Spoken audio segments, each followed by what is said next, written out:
Her family was killed by a drunk driver. You know, it's one thing when you lose a spouse or a child or a parent. There's somebody to carry on that legacy, but nothing was left for them, and they were so young. Now she's working for real change to keep others from being killed by someone driving under the influence. The Abbas family of 5 was killed by a drunk driver more than 2 years ago. Now, the sister is working with Congress to get new legislation passed. Tonight, she's sitting down with our Grant Herms to explain why this new bill, spurred by the loss of her family, may just be the key to saving thousands of lives. How often are you here? Every day. On a park bench in memory of her family, Raina Abbas Taylor comes to reflect and connect. My memories of them are in this neighborhood. You know, the walks we took, hanging out at the park with the kids. This is where I feel them more than anywhere else. The park where she sits now, just steps from their home. Rima and I were very close. She was my best friend. My brother-in-law found us the house here in their neighborhood because they wanted to make sure we were living really close to one another.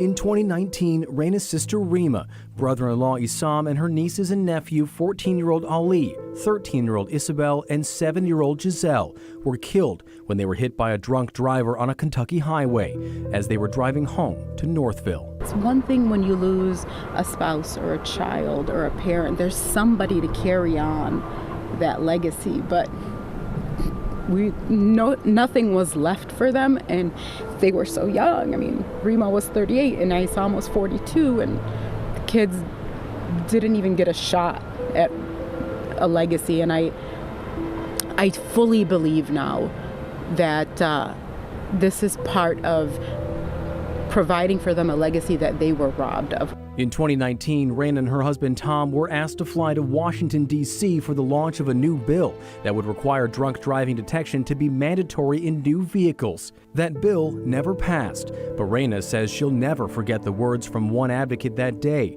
words that would galvanize her as an advocate herself.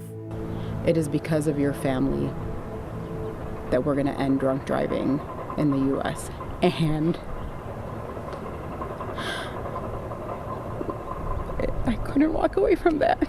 This time, Taylor is helping the push behind a pair of new bills, known as the RIDE Act in the Senate and the HALT Act in the House, the charge being led by Michigan Representative Debbie Dingell.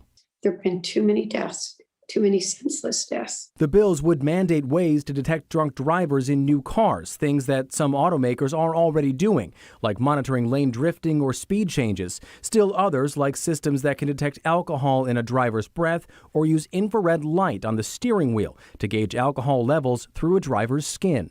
The bills are also backed and written with bipartisan support, something that's in short supply in Washington lately. I don't think that bipartisan bills are impossible. I don't look at life that way. When I'm trying to get something done, I try to bring everybody to the table. And that support is cause for hope, when for so long and for so many, there wasn't. I think most people, ending drunk driving seems like a task that might be so big it can't be tackled. Mm-hmm. How do you feel when people say that? It is so much easier than people think. Bottom line, the technology's available. What are we waiting for?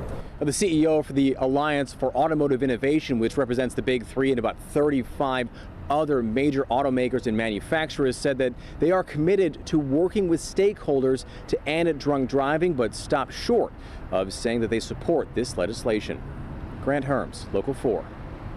Raina is testifying in front of Congress tomorrow, hoping to get more support for the legislation. It's the first big hurdle these bills will have to clear on the road to becoming law.